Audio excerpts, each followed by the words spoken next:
Halo sahabat inspiratifku, kita berjumpa kembali di Cerma Channel yang keren beken ini, bersama saya Saddam Hussein. Di perjumpaan kita kali ini, saya akan mengisahkan tentang Ustadz di Jalan Allah versus Ustadz di Jalan Syaiton. Bagaimana perjalanan kisahnya? Ayo kita simak bersama-sama berikut ini. Di sebuah desa yang asri, terdapat seorang ustadz bernama Ustadz Karim yang dikenal sebagai sosok penuh hikmah.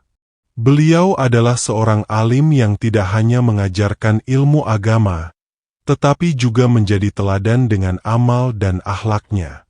Setiap pagi, suara azannya menggema dari masjid kecil di tengah desa, mengajak masyarakat untuk mendekatkan diri kepada Allah. Ustadz Karim selalu menyampaikan pesan-pesan kebaikan, mendorong jamaahnya untuk meninggalkan syirik dan kembali kepada tauhid yang murni. Namun, seperti dua sisi koin, tidak semua orang yang menyandang gelar ustadz memiliki niat yang suci. Di desa yang sama, ada pula seorang ustadz lain bernama Ustadz Muchtar. Penampilannya karismatik, dengan sorban besar dan cincin berkilauan di setiap jarinya. Ustadz Muchtar dikenal menawarkan solusi instan untuk segala permasalahan, dari penyakit kronis, perjodohan, hingga karir. Ia mengklaim mampu mengakses kekuatan gaib melalui benda-benda bertuah seperti batu akik berhodam, keris kecil, dan jimat yang dikatakannya telah diisi dengan doa-doa khusus. Setiap malam Jumat, rumah Ustadz Muchtar penuh dengan orang-orang yang berharap keajaiban. Beberapa datang membawa uang sebagai mahar, sementara yang lain membawa barang-barang untuk diberkahi. Di ruangan gelap beraroma kemenyan, Ustadz Muchtar mengeluarkan keris kecil yang dikatakan dapat menolak bala dan mengundang rezeki. Ia berbicara dengan suara dalam, mengucapkan mantra-mantra yang tidak dipahami oleh jamaahnya, namun mereka percaya. Kepercayaan itu semakin kuat saat salah satu dari mereka mengaku sembuh dari penyakitnya setelah memakai jimat yang diberikan oleh Ustadz Muchtar. Ini semua adalah ikhtiar, kata Ustadz Muchtar setiap kali ditanya tentang metodenya. Namun, ingat, tanpa keyakinan kepada Yang Maha Kuasa, benda-benda ini hanyalah alat biasa. Sayangnya, apa yang terlihat seperti pertolongan seringkali berubah menjadi jebakan. Banyak yang mulai bergantung pada benda-benda tersebut, melupakan doa yang tulus kepada Allah. Tidak sedikit pula yang akhirnya terjerat utang karena mahar yang diminta terlalu besar. Ustadz Karim, yang melihat fenomena ini, merasa sangat prihatin. Dalam khotbah Jumatnya, ia sering mengingatkan jamaah untuk berhati-hati terhadap praktik yang menyimpang dari ajaran Islam. Saudara-saudaraku, ujar Ustadz Karim dengan penuh kelembutan, Islam mengajarkan kita untuk hanya bergantung kepada Allah. Segala bentuk jimat, benda bertuah, atau pengobatan yang melibatkan jin adalah bentuk syirik. Ini tidak hanya merugikan dunia kita, tetapi juga akhirat kita. Namun, kata-kata Ustadz Karim seringkali tidak diindahkan.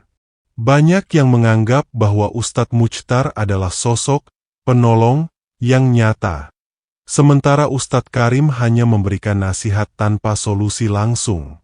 Perbedaan ini menimbulkan perpecahan di antara warga desa, antara mereka yang tetap setia pada ajaran Ustadz Karim dan mereka yang terpesona oleh tawaran Ustadz Muchtar. Suatu hari, Ustadz Karim memutuskan untuk mengunjungi Ustadz Muchtar secara langsung. Ia berharap dapat berdiskusi dan mengingatkan saudaranya seiman tentang bahaya praktik yang dilakukan. Saya hanya ingin berbicara, Ustadz, kata Ustadz Karim ketika tiba di rumah Ustadz Muchtar. Bukan untuk menyalahkan, tapi untuk mencari kebenaran.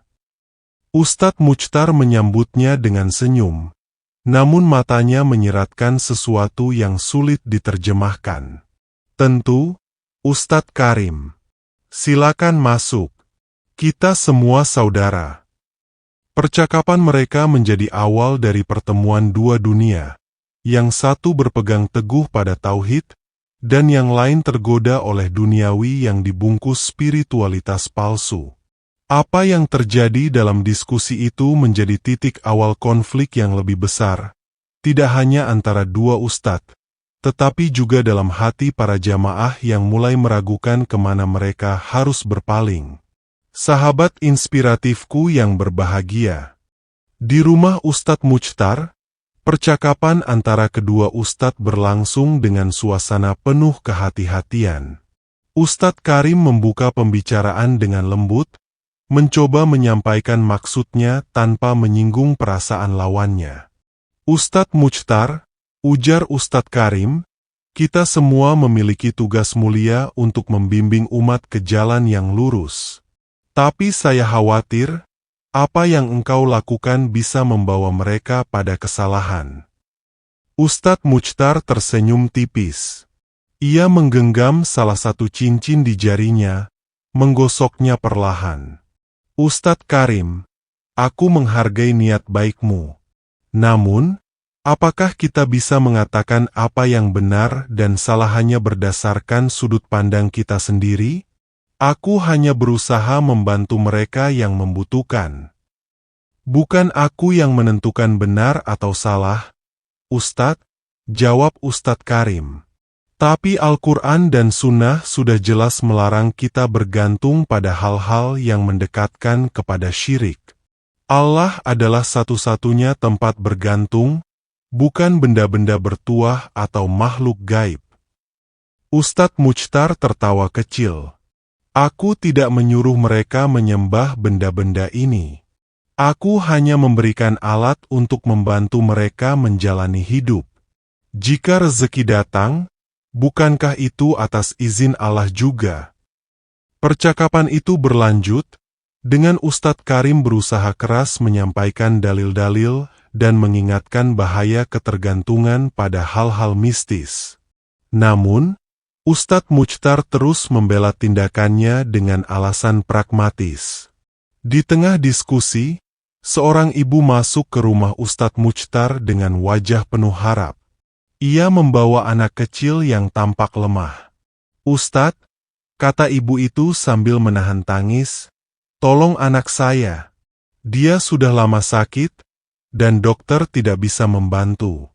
Tolong, berikan jimat atau doa apa saja. Saya rela bayar berapapun. Ustadz Muchtar melirik Ustadz Karim sebelum menjawab. Tenang, Bu. Anak ibu pasti bisa sembuh dengan izin Allah. Tapi kita juga perlu usaha. Mari saya siapkan sesuatu. Ustadz Karim menahan diri untuk tidak langsung berbicara. Tetapi hatinya perih melihat kejadian itu. Ia tahu bahwa ibu itu sedang putus asa, dan Ustadz Muchtar menggunakan kelemahannya untuk menawarkan solusi yang tidak sesuai ajaran agama. Jamaah yang mulai terpecah. Keesokan harinya, berita tentang kunjungan Ustadz Karim ke rumah Ustadz Muchtar tersebar di desa. Banyak yang membicarakan diskusi mereka, dengan pendapat yang terbagi. Ada yang mendukung Ustadz Karim, menyebutnya sebagai penjaga kemurnian agama. Namun, ada pula yang berpihak pada Ustadz Muchtar, merasa bahwa pendekatannya lebih membumi dan memberikan hasil nyata. Saya sembuh dari penyakit setelah memakai cincin yang diberi Ustadz Muchtar, kata salah satu warga. Apa itu salah? Bukankah itu juga bentuk pertolongan dari Allah? Namun, seorang warga lain menyanggah. Tapi kalau sampai percaya bahwa benda itu yang menyembuhkan, bukankah itu syirik? Kita harus berhati-hati. Perdebatan ini semakin memanas ketika Ustadz Karim mengadakan pengajian khusus di masjid untuk membahas bahaya syirik. Dengan hati-hati, Ia menjelaskan bahwa segala bentuk perantara yang melibatkan jin atau benda bertuah adalah bentuk pengkhianatan kepada tauhid. Saudara-saudaraku, ujar Ustadz Karim di depan jamaah, Allah berfirman dalam Al-Quran, hanya kepada MU kami menyembah dan hanya kepada MU kami memohon pertolongan. Jangan biarkan keputusasaan membuat kita lupa kepada siapa kita bergantung. Sementara itu, Ustadz Muchtar tidak tinggal diam. Ia mengumpulkan pengikut setianya di rumahnya, menyampaikan pesan bahwa apa yang ia lakukan hanyalah bentuk ikhtiar. Ia bahkan mulai menyerang Ustadz Karim secara tidak langsung, menyebutnya sebagai orang yang terlalu kaku dalam memahami agama. Agama itu fleksibel, kata Ustadz Muchtar kepada jamaahnya. Allah Maha Penyayang. Apa yang saya lakukan hanyalah cara lain untuk membawa rahmat-Nya kepada kalian. Fitnah dan rencana jahat. Ketegangan antara kedua ustadz semakin memuncak ketika fitnah mulai beredar. Beberapa orang yang mendukung Ustadz Muchtar mulai menyebarkan isu bahwa Ustadz Karim sebenarnya iri karena jamaahnya berkurang. Isu ini sampai ke telinga Ustadz Karim, tetapi ia memilih untuk tidak membalas. Saya tidak perlu membela diri, kata Ustadz Karim kepada salah satu muridnya. Biarlah Allah yang menjadi saksi atas kebenaran. Namun, fitnah itu tidak berhenti di situ. Beberapa pengikut Ustadz Muchtar mulai merencanakan sesuatu yang lebih buruk untuk menjatuhkan Ustadz Karim. Mereka tahu bahwa selama Ustadz Karim terus berdakwah, keyakinan masyarakat terhadap benda-benda bertuah akan semakin melemah. Dalam gelapnya malam, mereka menyusun rencana untuk membuat Ustadz Karim berhenti berbicara, apapun caranya. Malam itu, di sebuah ruangan gelap dengan aroma kemenyan yang kental, beberapa pengikut setia Ustadz Muchtar berkumpul. Mereka terlihat serius, membicarakan cara untuk menghentikan dakwah Ustadz Karim yang terus menyentuh hati banyak orang. Salah satu dari mereka, seorang pria bernama Hamid, berbicara dengan nada penuh keyakinan. Kita tidak bisa membiarkan Ustadz Karim terus mempengaruhi orang-orang, kata Hamid. Jika dia terus berbicara, siapa yang akan datang kepada kita? Ustadz Muchtar, Anda harus melakukan sesuatu. Ustadz Muchtar duduk di tengah ruangan dengan wajah tenang, meskipun dalam hatinya ada kegelisahan.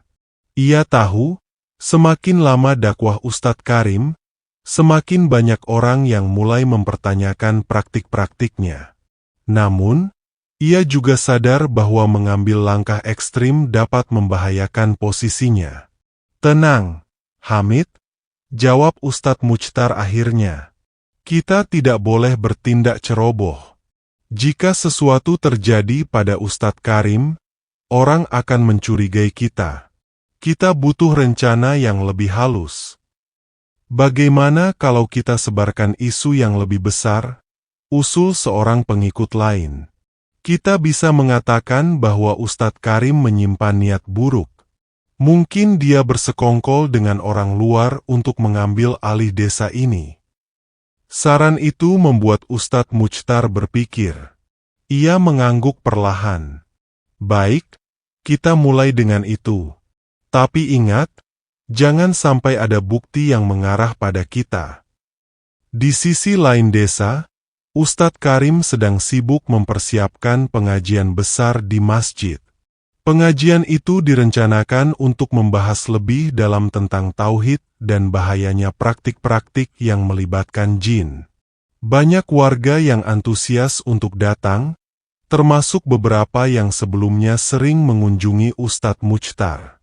Namun, cobaan datang tidak lama setelah itu. Sebuah kabar beredar di desa bahwa Ustadz Karim telah menerima bantuan dana dari orang asing untuk memperluas masjid. Rumor itu bahkan menyebut bahwa Ustadz Karim berencana mengubah desa menjadi tempat yang tidak sesuai dengan adat dan tradisi lokal.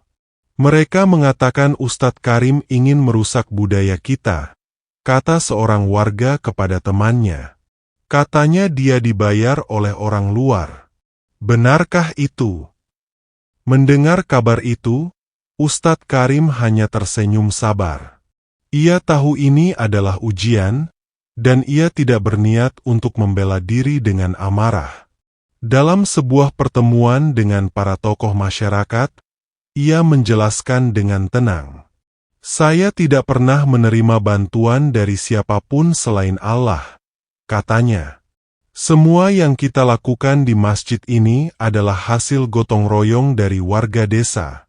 Jika ada yang ragu, saya persilakan untuk memeriksa sendiri. Kebijaksanaan Ustadz Karim membuat banyak orang kembali percaya kepadanya. Namun, ada juga yang tetap memihak Ustadz Muchtar, menganggap bahwa Ustadz Karim hanya berusaha membersihkan namanya. Pada malam pengajian besar, masjid penuh sesak dengan jamaah. Ustadz Karim berdiri di mimbar, suaranya lantang namun penuh kelembutan. Ia berbicara tentang kisah Nabi Ibrahim yang menghancurkan berhala-berhala, sebagai simbol perlawanan terhadap segala bentuk syirik. Kata-katanya menyentuh hati banyak orang, termasuk mereka yang sebelumnya ragu. Namun, tiba-tiba, seorang pria berdiri dari tengah kerumunan. Hamid, pengikut setia Ustadz Muchtar, melangkah maju dengan wajah penuh amarah. Ustadz Karim, serunya, apa yang Anda bicarakan ini hanyalah cara untuk menjatuhkan kami yang berusaha membantu masyarakat dengan cara kami sendiri. Anda hanya ingin membuat diri Anda terlihat lebih suci. Ruangan menjadi hening. Semua mata tertuju pada Ustadz Karim. Namun, beliau tetap tenang. Dengan senyum lembut, ia menjawab, "Saudaraku, saya tidak pernah ingin menjatuhkan siapapun. Tugas saya hanya menyampaikan kebenaran, sebagaimana yang diajarkan oleh Rasulullah. Jika ada yang merasa tersinggung, saya mohon maaf. Tapi kebenaran tidak boleh disembunyikan." Hamid tampak bingung. Kata-kata Ustadz Karim yang sederhana namun penuh makna membuatnya tidak tahu harus berkata apa. Ia akhirnya mundur, meninggalkan masjid dengan wajah merah padam. Setelah kejadian itu, beberapa pengikut Ustadz Muchtar mulai merasa ragu. Mereka diam-diam mendatangi Ustadz Karim untuk meminta nasihat. Salah satu dari mereka bahkan mengakui bahwa ia telah lama merasa bersalah menggunakan benda-benda bertuah. "Ustadz," kata seorang dari mereka, "saya ingin bertaubat. Apa yang harus saya lakukan?" Ustadz Karim menyambut mereka dengan tangan terbuka. Ia tidak mencela, hanya memberikan bimbingan dengan penuh kasih sayang. Namun, Ustadz Muchtar tidak tinggal diam. Ia merasa posisinya semakin terancam, dan ia mulai merencanakan sesuatu yang lebih besar untuk melawan Ustadz Karim. Sebuah konfrontasi besar tampaknya tidak bisa dihindari. Sahabat inspiratifku yang berbahagia, mari kita simak kembali kelanjutan kisahnya berikut ini. Hari-hari berlalu, ketegangan di desa semakin memuncak. Setelah pengajian besar di masjid, nama Ustadz Karim semakin dikenal dan dihormati. Namun, hal itu membuat Ustadz Muchtar dan pengikutnya semakin terdesak. Mereka merasa kehilangan pengaruh di desa, sehingga memutuskan untuk melancarkan fitnah yang lebih tajam terhadap Ustadz Karim. Fitnah yang mengguncang desa, yang berhembus dengan begitu nasibnya menyebar di masyarakat. Suatu pagi, kabar mengejutkan menyebar di desa. Beberapa warga mengaku mendengar bahwa Ustadz Karim menggunakan ilmu hitam untuk menarik simpati masyarakat. Mereka bahkan menyebutkan bahwa pengajian di masjidnya dipenuhi dengan ritual tersembunyi yang melibatkan kekuatan gaib. Kabar itu mulai membuat warga ragu, terutama mereka yang masih setengah percaya pada ajaran Ustadz Karim. Iya, katanya waktu pengajian malam itu, ada suara-suara aneh di masjid, kata seorang warga kepada temannya di warung kopi. Benarkah itu? Saya mendengar dia sering bertemu orang asing di luar desa. Jawab yang lain, meskipun tidak yakin. Fitnah itu dengan cepat menyebar, membuat banyak orang mulai menjauhi masjid dan kembali kepada Ustadz Muchtar. Ustadz Karim, meskipun mendengar kabar tersebut, tetap bersikap tenang. Ia tahu bahwa ini adalah bagian dari perjuangannya. Allah lebih mengetahui apa yang ada di hati manusia, kata Ustadz Karim kepada para jamaah yang masih setia. Saya tidak akan membalas fitnah dengan fitnah. Tugas kita adalah terus menyampaikan kebenaran. Namun, tidak semua warga termakan fitnah tersebut. Beberapa orang mulai mencari bukti. Mereka menyelidiki sendiri pengajian di Masjid Ustadz Karim dan menemukan bahwa semua yang diajarkan hanyalah tauhid, ajakan untuk kembali kepada Allah, dan menjauhi segala bentuk syirik. Salah satu tokoh desa, Pak Haji Mansur, yang dihormati oleh banyak orang, akhirnya angkat bicara. Dalam sebuah pertemuan warga, ia mengatakan, "Saya telah mengikuti pengajian Ustadz Karim sejak awal. Tidak ada yang aneh di sana. Semua ajarannya sesuai dengan Al-Quran dan Sunnah. Jangan sampai kita terhasut oleh kabar yang belum tentu benar." Ucapan Pak Haji Mansur mulai membuka mata banyak orang. Mereka sadar bahwa fitnah yang selama ini mereka dengar mungkin tidak berdasar. Di sisi lain, Ustadz Muchtar tidak tinggal diam.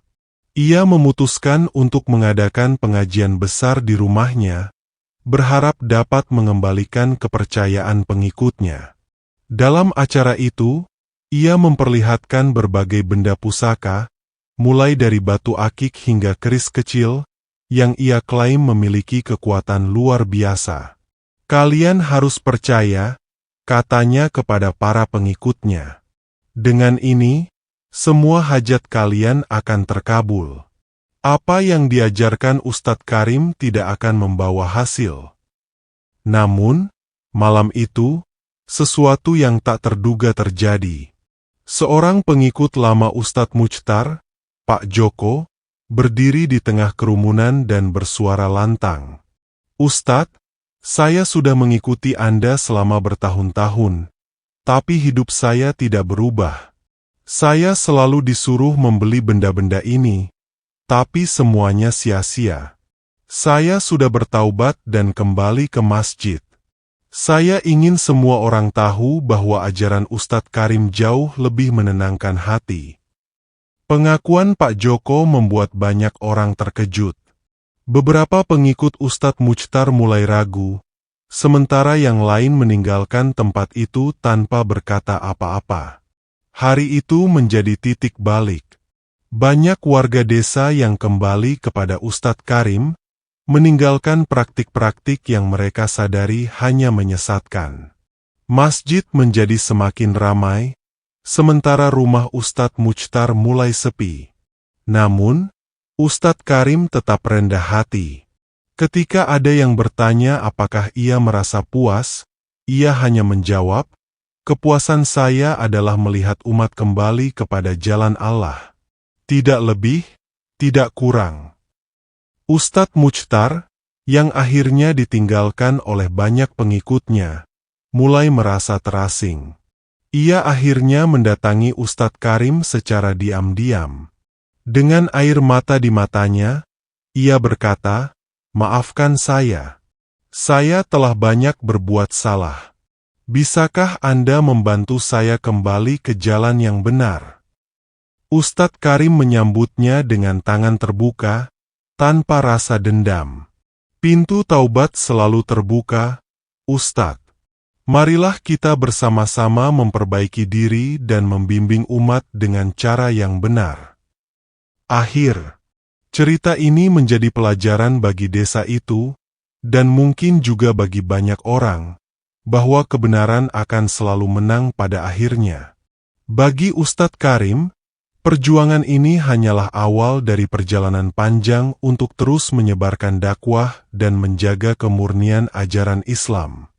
Setelah momen penyesalan yang mendalam, Ustadz Muchtar mulai menunjukkan perubahan. Ia sering terlihat membantu Ustadz Karim dalam aktivitas masjid, bahkan ikut mendampingi pengajian. Desa yang dulunya terpecah kini perlahan-lahan bersatu kembali. Meskipun masih ada sedikit keraguan di hati beberapa warga, Ustadz Karim dengan sabar terus membimbing mereka. Melihat banyak anak muda yang belum memahami pentingnya akidah, Ustadz Karim dan Ustadz Muchtar sepakat untuk membuka kelas khusus bagi generasi muda di desa. Mereka mengajarkan dasar-dasar tauhid, kejujuran, dan akhlak mulia.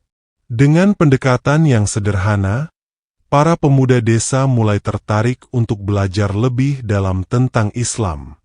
Ini adalah kesempatan bagi kita untuk menciptakan generasi yang lebih baik, kata Ustadz Karim kepada Ustadz Muchtar. Anak-anak muda inilah yang akan melanjutkan perjuangan kita. Kelas-kelas tersebut diadakan setiap sore, di mana anak-anak belajar membaca Al-Quran dan memahami maknanya. Para orang tua yang awalnya skeptis mulai mengirim anak-anak mereka, terutama setelah melihat perubahan positif di desa. Selain pendidikan, Ustadz Karim juga menginisiasi program untuk membantu ekonomi warga desa. Ia mengajak mereka membentuk koperasi kecil, di mana hasil tani dan kerajinan desa dapat dijual dengan harga yang layak. Ustadz Muchtar, dengan jaringan yang dimilikinya, membantu memasarkan produk-produk tersebut ke luar desa. Bukan hanya ibadah yang penting, tapi juga bagaimana kita membantu sesama untuk hidup lebih baik, ujar Ustadz Karim dalam sebuah pertemuan warga. Program ini mendapat sambutan hangat. Warga yang dulunya bergantung pada benda-benda mistis untuk keberhasilan usaha kini melihat bahwa kerja keras dan doa adalah jalan terbaik untuk meraih rezeki. Namun, perjalanan ini tidak sepenuhnya mulus. Ada pihak luar desa yang tidak senang melihat perubahan ini, terutama karena pengaruh mereka di desa mulai pudar. Salah satu tokoh dari luar desa mencoba menggoyahkan kepercayaan warga dengan menyebarkan isu bahwa Ustadz Karim dan Ustadz Muchtar hanya mencari keuntungan pribadi. Apa bedanya mereka dengan kita? Mereka juga memanfaatkan warga, kata salah satu penyebar fitnah di pasar desa. Berita ini mulai menyebar, tetapi Ustadz Karim tetap tenang. Ia mengumpulkan warga dan berkata, dalam setiap perjuangan, pasti ada ujian. Yang penting adalah bagaimana kita meresponsnya. Jangan biarkan fitnah mengaburkan kebenaran. Melalui sikapnya yang sabar dan konsisten, warga semakin yakin pada kepemimpinan Ustadz Karim. Mereka mulai mengesampingkan perbedaan dan bekerja bersama untuk membangun desa. Masjid menjadi pusat kegiatan, tidak hanya untuk ibadah, tetapi juga untuk diskusi, belajar, dan musyawarah. Ustadz Muchtar, yang kini menjadi sahabat karib Ustadz Karim, merasa hidupnya jauh lebih tenang. Saya dulu hidup dalam gelap, tapi Anda membawa saya ke cahaya. Terima kasih, Ustadz, katanya dengan tulus. Apa yang kita lakukan bukan untuk kita sendiri, tapi untuk umat, jawab Ustadz Karim sambil tersenyum. Dengan perubahan ini, desa menjadi contoh bagi desa-desa lain di sekitarnya. Banyak yang datang untuk belajar bagaimana membangun komunitas yang kuat, bersatu dalam iman, dan bekerja untuk kebaikan bersama. Sahabat inspiratifku yang berbahagia, kisah ini mengajarkan bahwa perubahan memerlukan kesabaran, keberanian, dan ketulusan. Dengan hati yang bersih dan niat yang lurus, segala rintangan dapat diatasi, dan cahaya kebenaran akan selalu menang melawan kegelapan. Demikian kisah ini saya sajikan, semoga bermanfaat dan menginspiratif kehidupan kita, untuk lebih gigih lagi dalam mencari pengetahuan yang sebenarnya, yang menuntun kita ke jalan yang lurus tanpa ada sedikit pun kesirikan yang menghiasinya. Saya Saddam Hussein mohon pamit undur diri, dan sampai berjumpa kembali di video selanjutnya, di channel yang keren beken inspiratif ini. Wassalamualaikum warahmatullahi wabarakatuh.